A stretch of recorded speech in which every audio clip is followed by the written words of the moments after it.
అభిషేక్ బచ్చన్, ఐశ్వర్య రాయ్ ముద్దుల కూతురు ఆరాధ్య. బాలీవుడ్ లో బిగ్ బి ఫ్యామిలీకి ఒక క్రేజ్ ఉంది. ఆ క్రేజ్ ను ఆసరాగా చేసుకుని ఆ కుటుంబంపై ముంబైలోని కొన్ని యూట్యూబ్ ఛానళ్లు, వెబ్సైట్లు ఇష్టం వచ్చినట్టుగా వారి ఆత్మస్థైర్యాన్ని, ఆత్మ గౌరవాన్ని కించపరుస్తూ వ్యతిరేక వార్తలు రాస్తూ శునకానందం పొందుతున్నారు. సెలబ్రిటీల వ్యక్తిగత వార్తలంటే సహజంగానే ప్రజలు వారి అభిమానులకు ఆసక్తి చూపిస్తూనే ఉంటారు. కాబట్టి వ్యూస్ కోసం సెలబ్రిటీల వ్యక్తిగత జీవితాలపై వార్తలు రాస్తూ ఆనందం పొందుతుంటారు. అందులో ఎక్కువగా అబద్ధాలే ఉంటాయి. ముంబై నగరంలో కొంతమంది మీడియా మరియు కొన్ని యూట్యూబ్ ఛానళ్లు, వెబ్సైట్ వాళ్ళు సెలబ్రిటీల సినిమా వాళ్ళ ఇంటి చుట్టూనే తిరుగుతూ ఉంటారు. వాళ్ళు బయటికి వెళ్లేది, ఇంట్లోకి వెళ్లేది, వాళ్ళు ఏం చేస్తున్నారనేది కనీసం వారికి ప్రైవసీ లేకుండా వారి అప్డేట్లను ప్రసారం చేస్తూ ఉంటారు. అలాగా బిగ్ బి, అమితాబ్ బచ్చన్ ఫ్యామిలీపై కూడా కొంత ఇబ్బందికర వార్తల్ని రాశారు. ఇప్పటికే అభిషేక్ బచ్చన్, ఐశ్వర్య రాయ్ విడిపోయారని, విడాకులు తీసుకున్నారని, వారికి ఒకరంటే ఒకరికి పడట్లేదని, విడివిడిగా బతుకుతూ వారు కలిసి ఉండట్లేదని, అందుకే వారు కలిసి కనిపించట్లేదని వార్తల్ని ప్రసారం చేస్తున్నారు. కానీ వాస్తవంగా వారు విడాకులు తీసుకోలేదని తెలిసింది. ఇవన్నీ రూమర్లే అని తెలిసింది. వీరు సినిమాల్లో నటిస్తూ ఉంటారు కాబట్టి హిట్స్, ఫ్లాప్స్, వ్యతిరేక వార్తలు, రూమర్లు వినడం,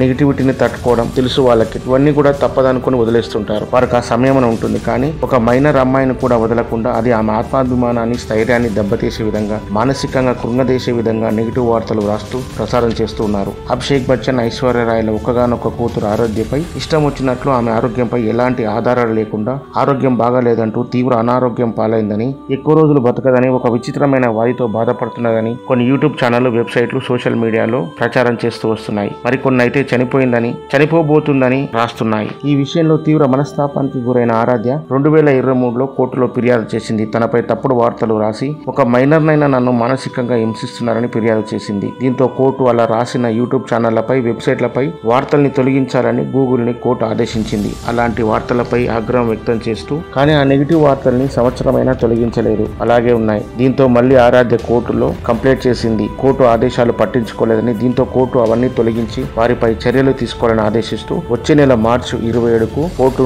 కేసును వాయిదా వేసింది. ఒక మైనర్ బాలిక తనపై వచ్చిన వ్యతిరేక వార్తలు ప్రసారం చేసిన సోషల్ మీడియాపై పోరాడడం నిజంగా ప్రస్తుత సమాజంలో ఉన్న ఎంతో మంది బాలికలకు తమ ఆత్మాభిమానాన్ని దెబ్బతీసే నెగిటివిటీని ఎలా ఎదుర్కోవాలో స్ఫూర్తినిస్తుంది ఆరాధ్య. వ్యూస్ కోసం ఎంతటి నీచానికైనా దిగజారి ఇతర వ్యక్తిగత జీవితాలపై వ్యతిరేక వార్తలు రాసే వారికి ఎలాంటి హక్కు లేదు. వారిని సమాజం శిక్షించినప్పుడే ఇలాంటి వ్యవస్థకు పులి స్టాప్ పెట్టినట్టు అవుతుంది.